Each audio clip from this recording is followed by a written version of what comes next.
Well, thank you all very much. It is great to be back in Ohio. We love Ohio. You remember Ohio? Oh, boy. It was supposed to be close. That wasn't close. And so wonderful to speak on the shores of the very magnificent Ohio River. We're here today to talk about rebuilding our nation's infrastructure. Isn't it about time? Spending money all over the world, except here. We don't spend our money here. We spend it all over. And we'll do it using American labor, American energy, American iron, aluminum, and steel.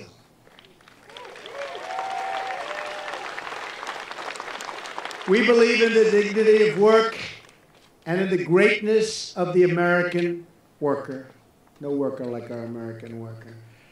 I want to thank Secretary Perdue, Secretary Zinke, and Administrator Pruitt for joining us today. And you saw what we did with our great administrator. You saw what happened last week with the so-called Paris Accord.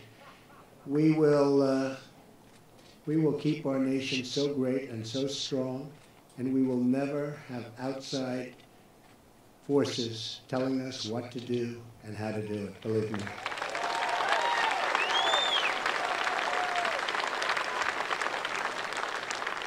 That would have been a huge anchor on our country. I'm also grateful that Governor Matt Bevin, his wife Glenna, and his family could be here, along with Lieutenant Governor Janine Hampton from Kentucky. Great place. Where's Janine? And Lieutenant Governor Mary Taylor from Ohio. Thank you, Mary. Thank you very much. We're also very excited to be joined by top labor leaders in the United States. I've negotiated with these people for so long. They're tough, but they get the job done, right? Right? Together, we're going to put our skilled tradespeople back to work. Sean McGarvey is here with us today, president of the North American Building Trades Union. Sean took part in one of our very first meetings at the White House. That was a great meeting, Sean. And was there with us when we issued the long-awaited approval for the Keystone XL pipeline, which has started. After years and years of stagnation, they said that's never going to happen. We got it started. It's going to happen, and it's about 48,000 jobs. It's a big job. And that's just the beginning. We have many other things happening, including, as you know, the Dakota pipeline, also moving along and very rapidly. We will also welcome Eric Dean, president of the United Iron Workers, and Terry O'Sullivan of the Laborers International Union of North America. I will proudly say to you all today what I told you and told our labor unions 2 months ago in Washington. As long as I am president, America's labor leaders will always find an open door at the White House. We had a great day. We love our workers. We're also pleased to be joined by executives from Marathon Petroleum, Bunge North America, CF Industries, Peabody Energy, Alliance Coal, AK Steel, Nucor Steel, Scott's, oh, you like that company, I guess. Scott's Miracle Grow, and many others who are ready to help us build the roads, the bridges, the tunnels, and the waterways of tomorrow. And they're currently working very hard. In fact, I brought a couple of the greatest builders in America, Steve Roth of Vornado, Richard Lefrak of Lefrak. Where are you guys? Come here, come here, come here. Come up here, Steve. These people aren't used to this. You know, they like to build. They don't know about this. Get up here, Richard. Two of the great builders of our country. Come here, Richard.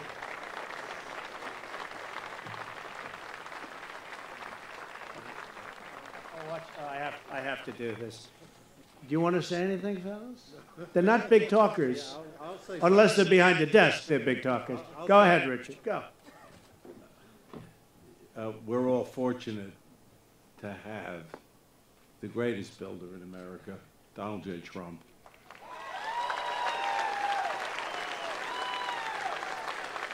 standing behind an infrastructure program which America sorely needs and is ready to implement. Donald, President Trump, thank you.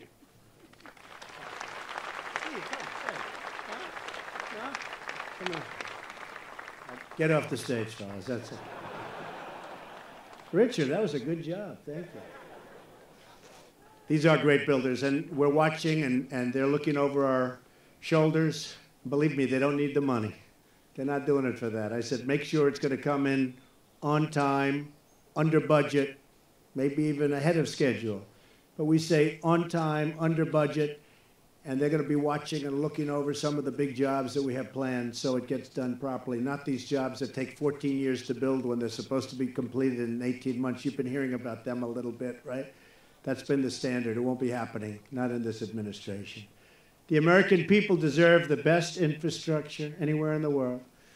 We are a nation that created the Panama Canal, the Transcontinental Railroad, and the internet. If you think about this, the great highway system, the interstate highway system, we don't do that anymore.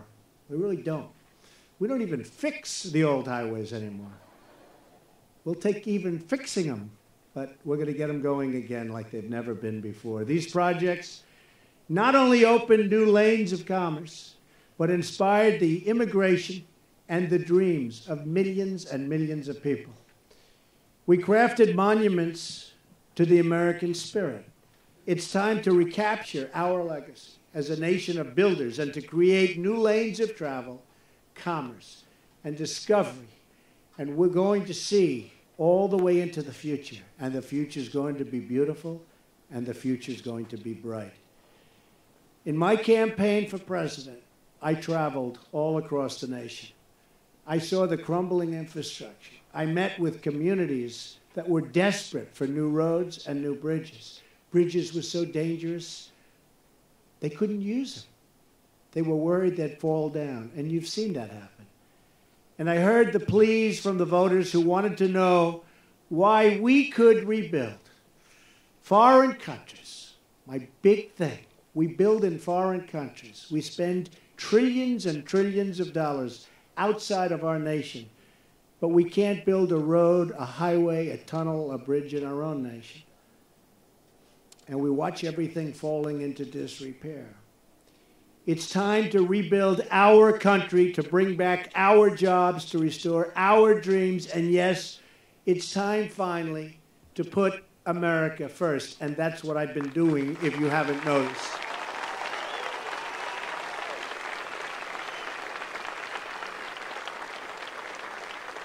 While it's very early in the administration, I think everyone has noticed, right?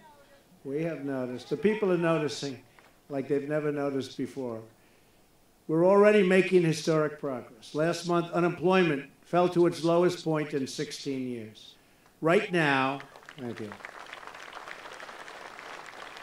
Right now, more small businesses are planning to hire than at any point in the last decade. Last week, the stock market soared to record highs, highest ever, boosting the pensions, or your pensions and your retirement accounts, and those of hardworking Americans. I've just returned from a trip overseas that secured more than $350 billion of military and economic investments into the United States. That means millions of jobs.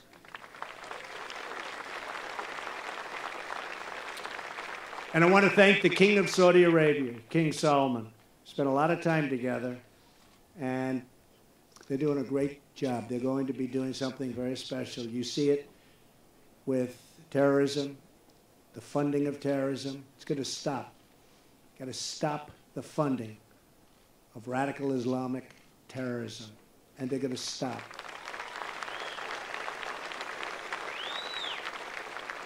And they hosted over 50 all-Muslim countries.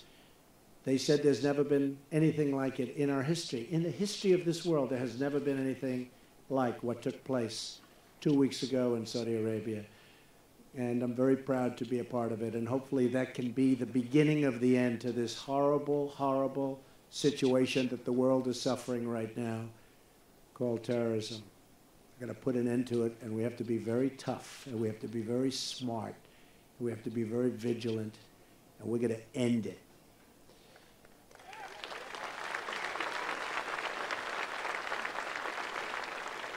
In my meetings with foreign leaders from many countries, I sent a clear message that America expects fair trade, a level playing field, and so many other things that we're demanding for our workers and for our companies. Every other country looks out for their interests. It's time that we finally start looking out for our interests in the United States. No longer will we sacrifice American jobs, factories, and wealth. The theft of American prosperity has come to a screeching halt, folks. And a new era of American greatness is about to begin, and you see it, it's already beginning. We're going to restore America's industrial might, and I look here and something, those barges, they've been waiting for us to say hello. The captain says, please wave. Hello, Captain. He put up that big, beautiful American flag. Creating the jobs and tax base to put new infrastructure all over our country. That's what's happening. But to achieve our full economic strength, we must repeal and replace Obamacare.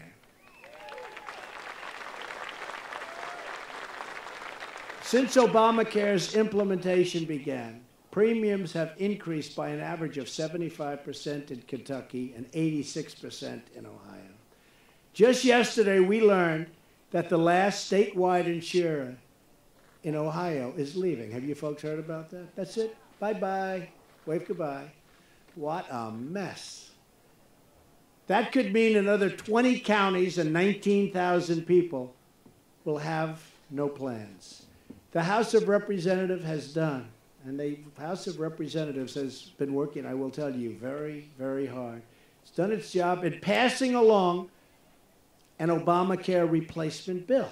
Now it's time for the Senate, Mitch McConnell, working very hard, to act and to save Americans from this catastrophic event, because Obamacare is dead. Obamacare was one of the biggest broken promises in the history of politics. Remember, you can keep your doctor, you can keep your plan. Didn't work out that way. You end up paying not to have insurance because it was cheaper. But there's another major promise that Washington has repeatedly broken, and that is the one where we are here today. It's a promise that's gone unheeded, and it's called Restoring America, restoring our country. The promise of a safe, reliable, and modern infrastructure hasn't been kept, but we're going to keep it. American lives and livelihoods depend on our action together. That's why I'm calling on all Democrats who honestly have really been obstructionists. Boy, have they tried. I mean, every single thing. On health care, I won't get one vote. Obamacare is crashing. It's dead. It's in a death spiral. As the head of one of the biggest insurance companies said, it's in a death spiral. And we're coming out to do good, not to do bad, to do good. We won't get one Democrat vote. Think of it. They're just obstructionists. Every single thing is obstruction. I don't think, honestly, if I were in that party, I wouldn't be doing it that way. I'd be doing positive things. That's why they lost the House, they lost the Senate, they lost the White House. People don't want to see what's going on. They want to see us all come together, but I just don't see them coming together. They're obstructionists. I'm calling on all Democrats and Republicans to join together, if that's possible, in the great rebuilding of America.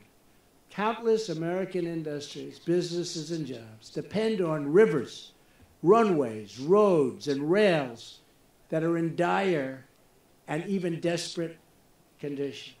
And millions of American families rely on their water and pipes and pumps that are on the verge of total failure and collapse. We are pleased to be joined today by representatives from many, many industries that depend on a truly critical component of our nation's infrastructure, the 12,000 miles of inland waterways. We have farmers, coal miners, and by the way, those coal miners are happy. Coal miners, oh, they like Trump. They like Trump. Same with steel workers and oil workers. We've taken those restrictions and those horrible regulations off your companies. We're going to have clean, beautiful air, clean, beautiful crystal water. But you're going to have your jobs also. You're going to have your jobs. Maybe more than ever before. So I want to salute each of you for the work that you've done, and maybe more importantly, for the work that you're about to do, because it's going to be a beautiful thing. You watch. These citizens know firsthand that the rivers, like the beautiful Ohio River, carry the lifeblood of our heartland. In fact, I'm very proud that behind us today are those 12 barges. Look at this, West Virginia. Do we love West Virginia? West Virginia. They're filled with West Virginia coal. And you know, next week we're opening a big coal mine. You know about that. One in Pennsylvania. It's actually a new mine. That hadn't happened in a long time, folks. But we're putting the people and we're putting the miners back to work. The contents of just one 9-barge towboat, like the one behind me, carries the equivalent of 1,000 semi-tractor trailers. People don't realize it. People don't realize it, but they do now. Roughly 60% of United States grain exports travel down these waterways to the Gulf. More than half of all the American steel is produced within 250 miles of where we're standing right now. And its production depends on the inland waterway system. And wait till you see what I'm going to do for steel and for your steel companies. We're going to stop the dumping and stop all of these wonderful other countries from coming in and killing our companies and our workers. You'll be seeing that very soon. The steel folks are going to be very happy. Up to 25% of the nation's energy cargo relies on these channels and the refineries along their shores. But these critical corridors of commerce depend on a dilapidated system of locks and dams that is more than half a century old. And their condition, as you know better than anybody, is in very, very bad shape. It continues to decay. Capital improvements of this system, which is so important, have been massively underfunded. And there's an $8.7 billion maintenance backlog that is only getting bigger and getting worse. Last December, up the Ohio River near Pittsburgh, one lock built more than 50 years ago had to be shut down for 5 days due to hydraulic failure. And you know what that means. 5 days means everything comes to a halt. We simply cannot tolerate a 5-day shutdown on a major thoroughfare for American coal, American oil, and American steel, which is going to get more and bigger. America must have the best, fastest, and most reliable infrastructure anywhere in the world. We cannot accept these conditions any longer.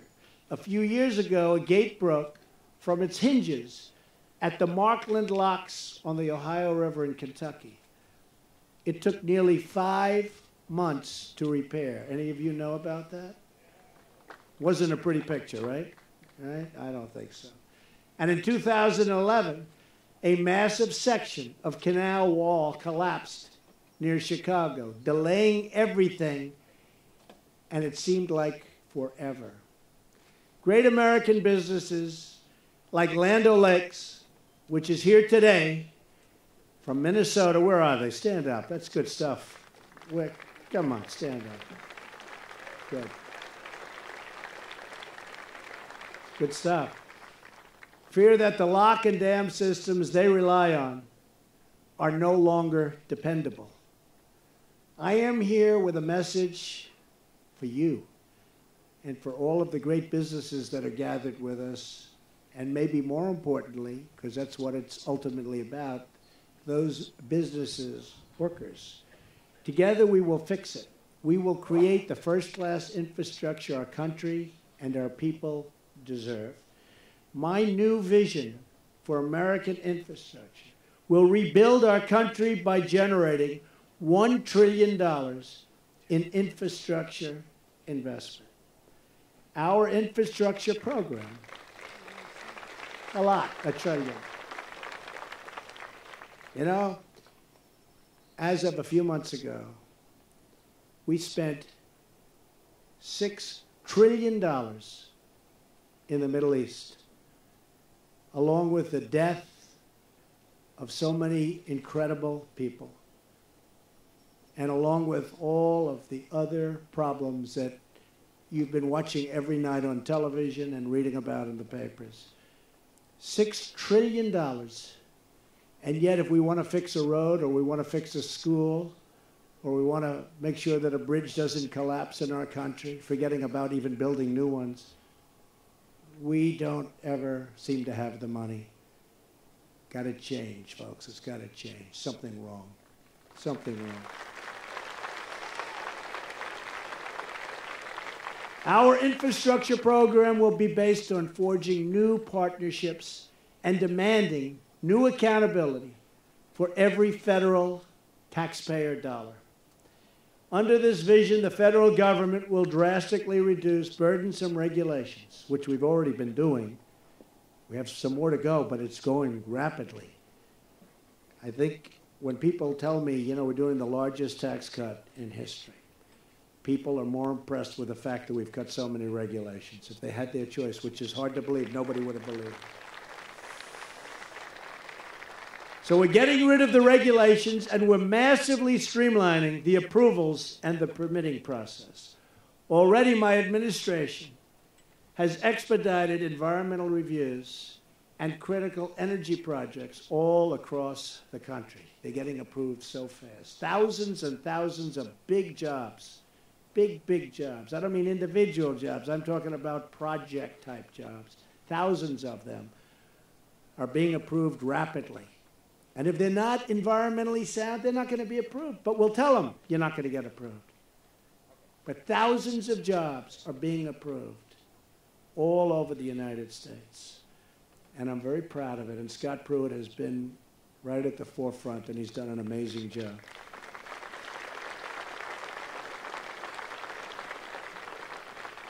And it hasn't been that easy for him, has it, Scott? But he likes it. He likes to see people go back to work. And he likes to make sure that the environment is perfect and clean. I want to add that too. I'm pleased to announce that the Dakota Access Pipeline, which I just mentioned, is now officially open for business, a $3.8 billion investment in American infrastructure that was stalled. And nobody thought any politician would have the guts to approve that final leg. And I just closed my eyes and said, do it.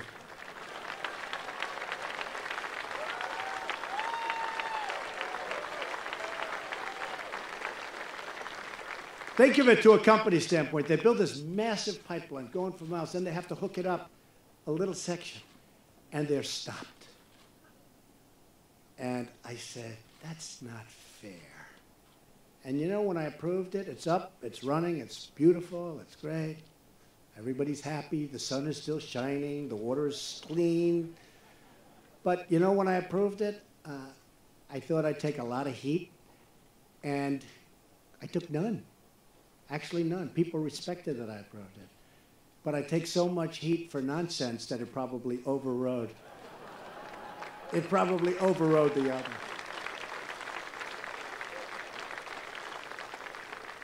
It's like a decoy. America built the Golden Gate Bridge in just 4 years and the Hoover Dam in 5 years. Think of that. It should not take 10 years to get approvals for a very small little piece of infrastructure. And it won't. Because under my administration, It's not going to happen like that anymore. We will work directly with state and local governments to give them the freedom and flexibility they need to revitalize our nation's infrastructure. At least $200 billion of the $1 trillion plan will come from direct federal investment. Working with states, local governments, and private industry, we will ensure that these new federal funds are matched by significant additional dollars for maximum efficiency and accountability. We'll have people watching over each one of these jobs, and every penny will count to them. Taxpayers deserve the best results for their investment, and I will ensure that this is what they get. The last administration passed a stimulus package, of which only a tiny 7% went to infrastructure, and much of that was just wasted money. You folks up front, you know what I'm talking about. The great infrastructure plan, nobody saw any money.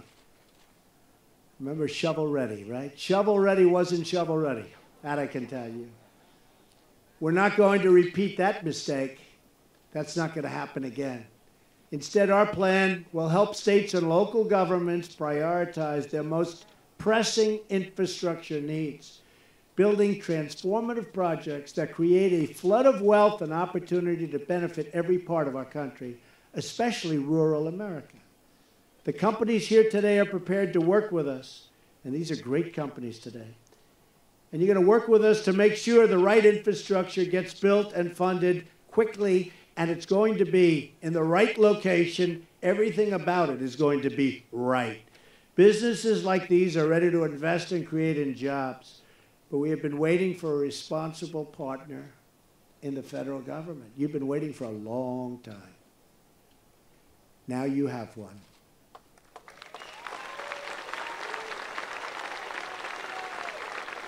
So I want to thank all of the great workers for being here today. I want to thank all of the great business leaders. You have some business leaders that are legendary people in the audience, running massive, massive companies and being slowed down, but now they'll be able to speed it up. Not only are we going to repair much of the depleted infrastructure, but we're going to create brand new projects that excite and inspire, because that is what a great country does. That is what a great country has to do.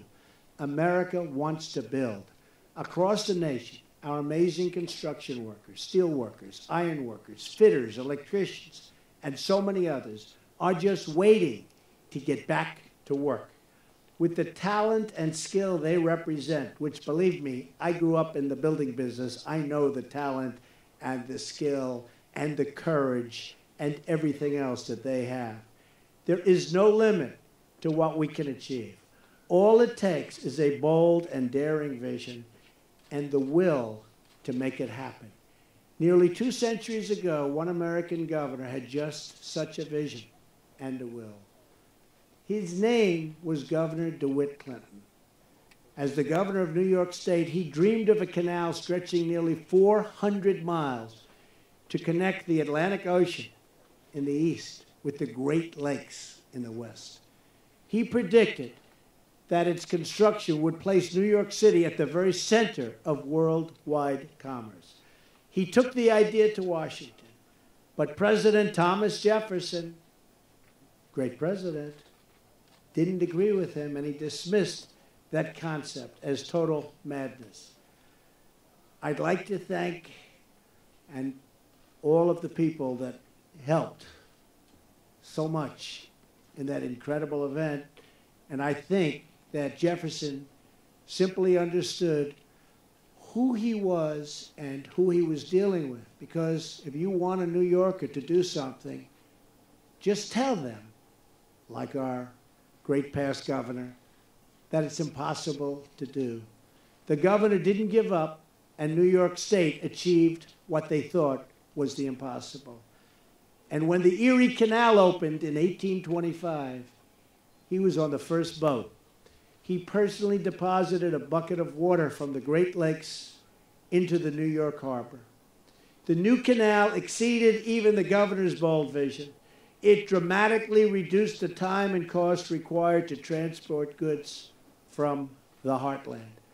As a result, new settlers rushed into the Midwest, including to right smack here.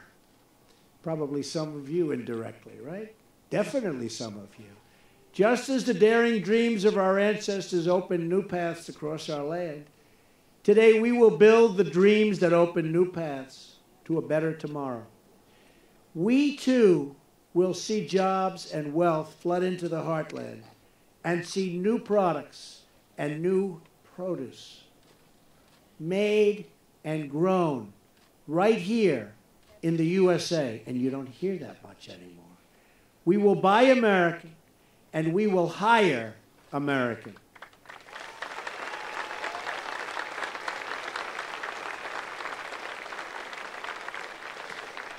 We will not, so importantly, be content to let our nation become a museum of former glories. We will construct incredible new monuments to American grit that inspire wonder for generations and generations to come. We will build because our people want to build and because we need them to build. We will build because our prosperity demands it. And above all, we will build because that is how we make America great again. Thank you. God bless you. Go out there and work. You're going to see some amazing things happen over the next long period of time. Thank you, everyone. It's a great honor to be with you. Thank you.